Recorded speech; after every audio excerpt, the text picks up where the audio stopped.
Town شپ سے واپسی پر رات نانی میرے کمرے میں آئی۔ وہ میرے زخموں پر مرہم لگانا چاہتی تھی۔ اب نانی کو کوئی بتائے، زخم تو پہلے ہی ایک آبسرا نے بھر دیے تھے۔ مہروز بیٹا، میں نے تمہاری خالہ کو بہت سمجھایا تھا کہ مہروز بڑا اچھا لڑکا ہے، وہ بھی کیا کرتی۔ طلعت اور ثانیہ کو وہ لڑکا بہت پسند تھا۔ نانی کی یہ بات سن کر مجھے 440 وولٹ کا کرنٹ لگا۔ ثانیہ کو؟ ہاں، طلعت کے کزن کا بیٹا ہے، پراپرٹی ڈیلر ہے۔ ثانیہ اسے پسند بھی کرتی تھی۔ ثانیہ کو کچھ کہنا ہی نہیں پڑا۔ طلعت نے ثانیہ سے پوچھا، اس نے فوراً ہی اپنی رضامندی ظاہر کر دی۔ کسی کو محبت بن مانگے ہی مل جاتی ہے اور کوئی مانگ کر بھی خالی ہاتھ ہی رہتا ہے، میں نے بڑے شاعرانہ انداز میں نانی سے کہا تھا۔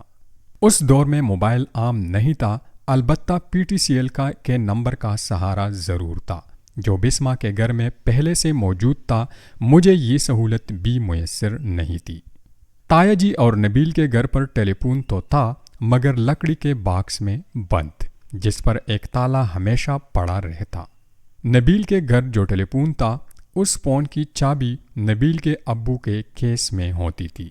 تایا کے گھر جو فون تھا، اس کی چابی تائی کے پراندے کے ساتھ بندھی ہوتی۔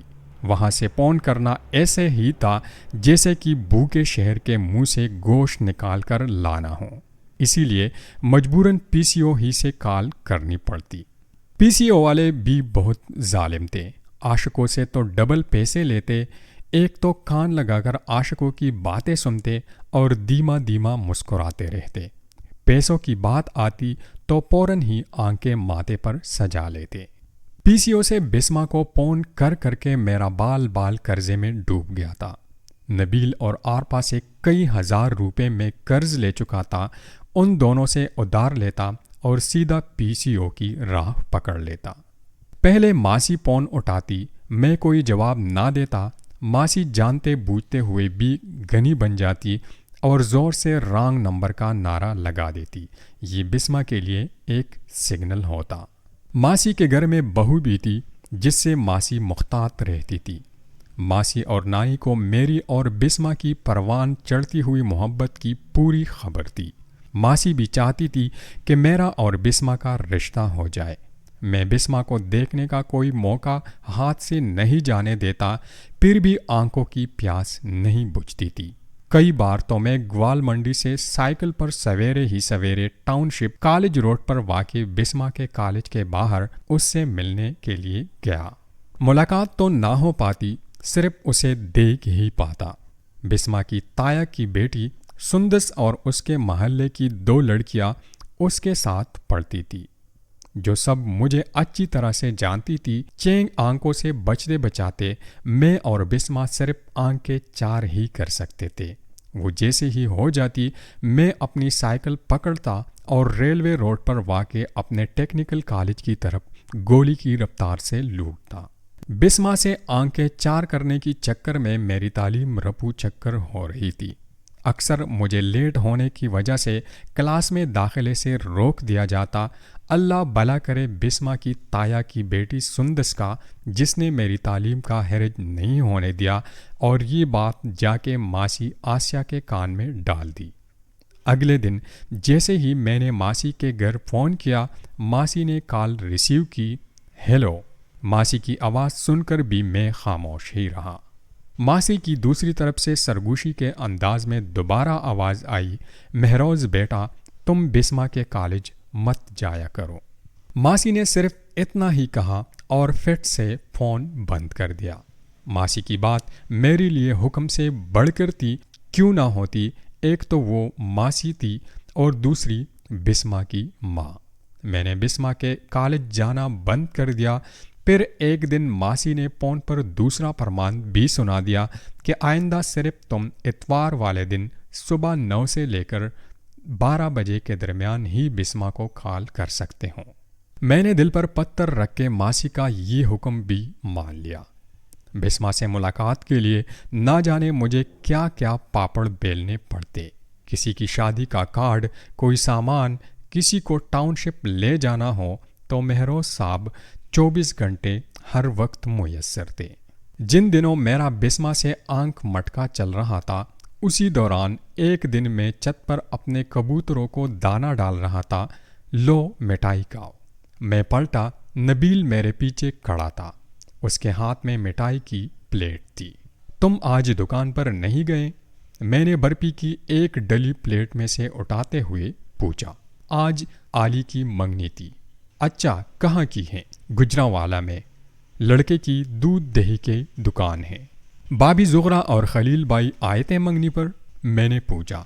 نبیل نے جواب دیا، ابا جی نے منایا تھا، میں ان کے خاندانی اختلافات سے واقف تھا، اسی لیے مزید بات نہیں کی۔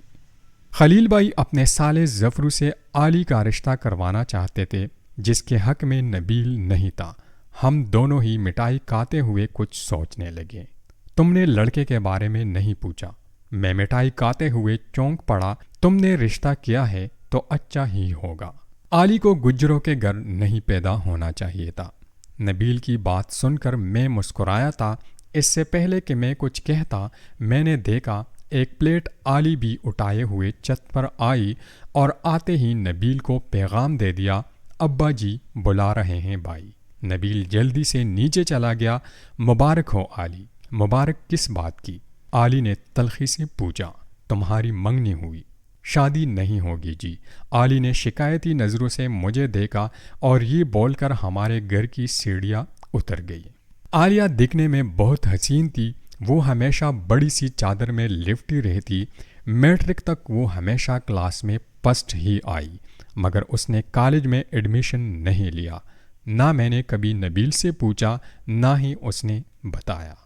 علی کو میں نے کبھی بھی ننگے سر نہیں دیکھا تھا۔ میرا ماننا ہے، پردہ عورت کی خوبصورتی کو چھپاتا نہیں بلکہ بڑھاتا ہے۔ عورت جس قدر کپڑوں میں لپٹی ہوگی، وہ اس قدر ہی پرکشش نظر آئے گی۔ ایسا ہی کچھ معاملہ علی کے ساتھ بھی تھا۔ وہ اپنے خیالوں میں کوئی رہتی یا پھر گھر کے کاموں میں مصروف۔ ایک دم شانت، گمسم۔ اس دن میں اس کا جواب سن کر حیران رہ گیا۔ میں کچھ دیر علی کے جملے پر غور کرتا رہا، پھر دانے والی پلیٹ اٹھا کر کبوتروں کو دانہ ڈالنے لگا۔ عائشہ، تم بھی مہروز کی منگنی کر دو۔ میں نے یہ سنا تو میرے دل نے پدکنا شروع کر دیا۔ ماں جی، کہاں کر دوں منگنی؟ امی نے نانی کی بات کو ہلکے میں لیا تھا۔ نانی نے میری طرف دیکھا اور پوچھنے لگی، مہروز، بسما سے کر دی تمہاری منگنی؟ اس سے پہلے میں کچھ کہتا، امی جلدی سے بول پڑی، امی جی، بھائی رشید کے سامنے مت کہہ دیجیے گا۔ باجی جو کبھی کبھی ہم سے مل لیتی ہیں، رشید بھائی اس پر بھی پابندی لگا دیں گے۔ جانتی ہوں رشید کو بھی اور اس کے باپ کو بھی۔ وہ کون ہوتا ہے پابندی لگانے والا؟ تم اپنی بات کرو، تمہیں لڑکی پسند ہے یا نہیں؟ نانی کی بات ختم ہوئی۔ امی نے سوالیہ نظروں سے میری طرف دیکھا۔ آپ کی مرضی، میں نے انجان بنتے ہوئے خشک سے انداز میں کہا تھا۔ ماں جی، میں مہروز کے ابو سے پوچھ لوں؟ امی نے نانی کو ٹالنے کی کوشش کی۔ میں پوچھ چکی ہوں، اسے کوئی اعتراض نہیں ہے، نانی نے فٹ سے کہہ دیا۔ امی نے حیرت سے نانی کی طرف دیکھا۔ آخر وہ میری ماں کی ماں تھی۔ کہا نہ پوچھ چکی ہوں۔ امی نہ جانے کیا کہنا چاہتی تھی، مگر نانی کو کہہ نہ سکی۔ نانی پھر میری طرف متوجہ ہو کر کہنے لگی، مہروز، تم نبیل سے موٹر سائیکل لے آؤ اور آج ہی مجھے ٹاؤن شپ چھوڑاؤ۔ جیسے ہی کوئی مناسب وقت ملے گا، میں رشید اور آسیہ سے بات کرتی ہوں۔ میں پوری تیاری کے ساتھ نانی کو لے کر ٹاؤن شپ پہنچا۔ خالو رشید طبیعت کی ناسازی کی وجہ سے گھر پر ہی تھے۔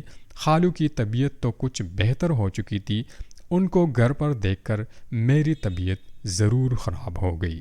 ایک لمحے کے لیے بھی خالو نے مجھے اپنی نظروں سے اوجھل ہونے نہیں دیا۔ میں تو صرف بسما کے ہاتھ اور پاؤں ہی دیکھ سکا۔ خالو کی موجودگی میں بسما کے گھر رکنا فضول تھا۔